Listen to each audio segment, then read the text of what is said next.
ಸ್ವಾತಂತ್ರ್ಯೋತ್ಸವಕ್ಕೆ ನಾವು ನಮ್ಮ ದೇಶಕ್ಕೋಸ್ಕರ ಏನನ್ನು ಕೊಡಬಹುದು ಅಂತ ಹೇಳ್ಕೊಂಡು ಒಂದು ಇವತ್ತಿನ ದಿನ ಒಂದು ನಾವು ಸಂಕಲ್ಪವನ್ನು ಮಾಡ್ಕೊಳ್ಬೇಕು ಅಂತ ನನ್ನ ಒಂದು ಅಭಿಪ್ರಾಯ. ದೇಶವನ್ನು ಕಾಯುವುದು, ದೇಶಕ್ಕೋಸ್ಕರ ಹೋರಾಡುವುದು ಅಂತ ಹೇಳಿದ್ರೆ ಸೈನಿಕರು ಮಾತ್ರವೇ ನಮ್ಮ ತಲೆಗೆ ಬರುವುದೇನು? ಹೌದು, ಸೈನಿಕರು ಗಡಿ ಪ್ರದೇಶಕ್ಕೆ ಹೋಗಿ ಅಲ್ಲಿ ನಮ್ಮ ದೇಶವನ್ನು ಕಾಯ್ತಾರೆ, ಅಷ್ಟೇಯಾ ನಮ್ಮ ಕರ್ತವ್ಯ? ನಾವು ಜನಸಾಮಾನ್ಯರಾಗಿ, ನಮ್ಮ ದೇಶದ ನಾಗರಿಕರಾಗಿ, ನಮ್ಮ ದೇಶದ ಮಕ್ಕಳಾಗಿ ನಾವು ಏನೇನೆಲ್ಲ ಮಾಡಬಹುದು ಅಂತ ಹೇಳ್ಕೊಂಡು ಒಂದೆರಡು ವಾಕ್ಯಗಳನ್ನು ನಾನು ಹೇಳ್ಬಹುದಾ ಇವತ್ತಿನ ದಿನಕ್ಕೆ? ಈಗ ನೀವು ಹೈಸ್ಕೂಲಿಗೆ ಬಂದಿದ್ದೀರಿ, ಸಾಧಾರಣ 15, 18, 15, 16, 17 ವರ್ಷದ ಮಕ್ಕಳಾಗಿದ್ದೀರಿ. ಎಲ್ಲರೂ ಕೂಡ ಇವತ್ತಿನ ದಿನ ಒಂದು ಸಂಕಲ್ಪವನ್ನು ಮಾಡಬೇಕು. ನನ್ನ ದೇಶಕ್ಕೋಸ್ಕರ ನಾನು ಒಂದು ಅರ್ಧ ಗಂಟೆ ಏನು ಮಾಡಬಹುದು. ಅದು ದೇಶ ಅಂತ ಹೇಳಿದ್ರೆ ದೇಶಕ್ಕೇನೆ ಮಾಡ್ಬೇಕಂತ ಹೇಳಿ ನಾನು ಹೇಳುವುದಿಲ್ಲ. ಮನೆ ಗೆದ್ದು ಮಾರು ಗೆಲ್ಲು ಅಂತ ಹೇಳ್ಕೊಂಡು ಒಂದು ಗಾದೆ ಮಾತು ಉಂಟು. ಪ್ರಥಮವಾಗಿ ನೀವು ಮನೆಯನ್ನು ಗೆಲ್ಲಬೇಕು. ಮನೆಯನ್ನು ಹೇಗೆ ಗೆಲ್ತೀರಿ?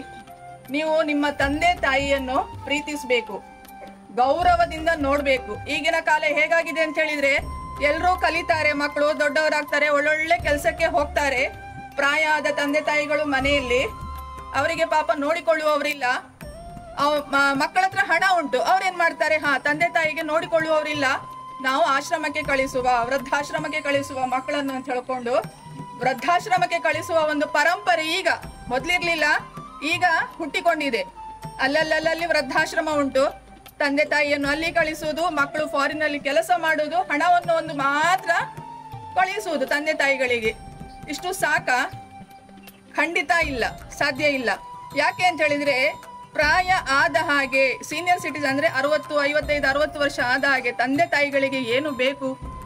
ಒಂದಿಷ್ಟು ಹಿಡಿ ಪ್ರೀತಿ ಬೇಕು ಮಕ್ಕಳದ್ದು. ಯಾಕೆ ಅಂತ ಹೇಳಿದ್ರೆ ಮಕ್ಕಳನ್ನು ನಾವು ಸಾಕಿದ್ದೇವೆ, ಇನ್ನೀಗ ನಮ್ಮ ಕಾಲ ಜಾಸ್ತಿ ಇಲ್ಲ, ನಮ್ಮ ಕಾಲ ಮುಗ್ದು ಹೋಗಿದೆ ಅಂತ ಹೇಳ್ಕೊಂಡು ಅವ್ರ ತಲೆಯಲ್ಲಿ ಏನಿರ್ತದೆ ಅಂತ ಹೇಳಿದ್ರೆ, ಮಗನದೊಂದು ಸ್ವಲ್ಪ ಪ್ರೀತಿ ಸಿಗ್ಬಹುದಾ, ಮಗ ನನ್ನನ್ನು ಸ್ವಲ್ಪ ಒಂದು 5 ನಿಮಿಷ ನನ್ನ ಹತ್ರ ಕೂತ್ಕೊಂಡು ಮಾತಾಡಿದ್ರೆ ತಂದೆ ತಾಯಿಗಳಿಗೆ ಅಥವಾ ಮನೆಯಲ್ಲಿ ಯಾವ ಹಿರಿಯರು ಇದ್ದಾರೆ ಅವರಿಗೆ ಇದೇ ಒಂಥರ ಸ್ವರ್ಗ ಸುಖ ಸಿಕ್ಕಿದಾಗೆ ಆಗ್ತದೆ. ಅಷ್ಟೇ ನಿಮ್ಮಿಂದ ಕೇಳ್ಕೊಳ್ಳುದು ನಾನು, ಇನ್ನು ಮುಂದೆ ನೀವು ಇಂತಹ ವೃದ್ಧಾಶ್ರಮಗಳಿಗೆ ಎಡೆ ಮಾಡಿಕೊಡ್ಲಿಕ್ಕೆ ಹೋಗ್ಲೇಬೇಡಿ. ಇದು ಅಷ್ಟೊಂದು ಗೊತ್ತಿಲ್ಲ.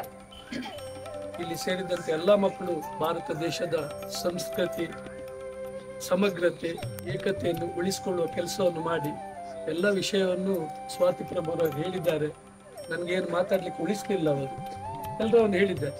ಎಲ್ಲ ಮಕ್ಕಳು ಅವರು ಹೇಳಿದ್ದ ಆದರ್ಶವನ್ನು ತಮ್ಮ ಮೈಗೂಡಿಸಿಕೊಂಡು ಮುಂದಿನ ದಿನಗಳಲ್ಲಿ ನೆಚ್ಚಿನ ಪ್ರಜೆಗಳಾಗಿ ಭಾರತದ ಸಮಗ್ರತೆ, ಏಕತೆ, ಅಖಂಡತೆಯನ್ನು ಉಳಿಸುವಂತ ಕೆಲಸ ನಿಮ್ಮಿಂದ ಆಗ್ಲಿ ಅಂತ ಶುಭ ಹಾರೈಸಿ ನನ್ನ ಮಾತನ್ನು ಮುಗಿಸ್ತೀನಿ.